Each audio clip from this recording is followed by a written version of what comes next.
রেন্টে property খুঁজছেন, তাও আবার একটা কমার্শিয়াল এবং পুরো রেডি করা থাকবে, তাদের জন্য আজকে এই প্রপার্টি। লোকেশন হচ্ছে mini bus stand, Nayabad mini bus স্ট্যান্ডের একদম কাছে। এই ফার্স্ট ফ্লোরটা রেন্টে দেওয়া হবে, নিচে একটা জিম আছে, কমার্শিয়াল জিম।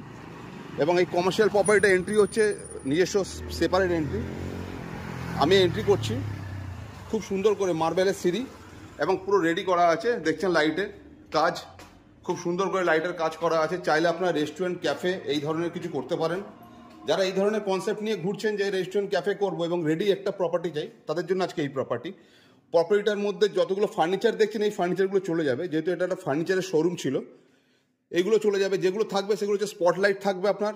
টোটাল 3টে এসি পাচ্ছেন এবং সব নতুন এসি।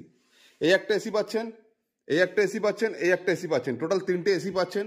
একটা বাথরুম পাবেন, একটা টয়লেট একটা পাচ্ছেন আপনারা, এবং একটা ছোটোখাটো প্যান্ট্রি পাচ্ছেন আপনারা। 1600 স্কোয়ার ফিটের এই এরিয়াটা যিনি অনার আছেন তিনি রেন্টে দিতে চান। রেন্ট হচ্ছে 50 টাকা রেন্ট এবং ডিপোজিট হচ্ছে 2+1। যারা এই ধরনের প্রপার্টি খুঁজছেন, রেডি প্রপার্টি, তাদের জন্য আজকে এই প্রপার্টিটা। সেফার্ড এন্ট্রি পাচ্ছেন, সামনে মেন 40 ফুটের রোড পাচ্ছেন। চাইলে আপনার ক্যাফে করতে পারেন, যে কোনো রেস্টুরেন্ট টাইপের আপনার কিছু করতে পারেন।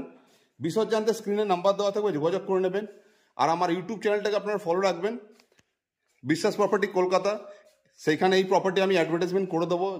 আপনাদের দরকার লাগলে আপনারা ওখানে ফোন নাম্বার দেওয়া থাকবে, আপনারা যোগাযোগ করে নিতে পারেন। ধন্যবাদ।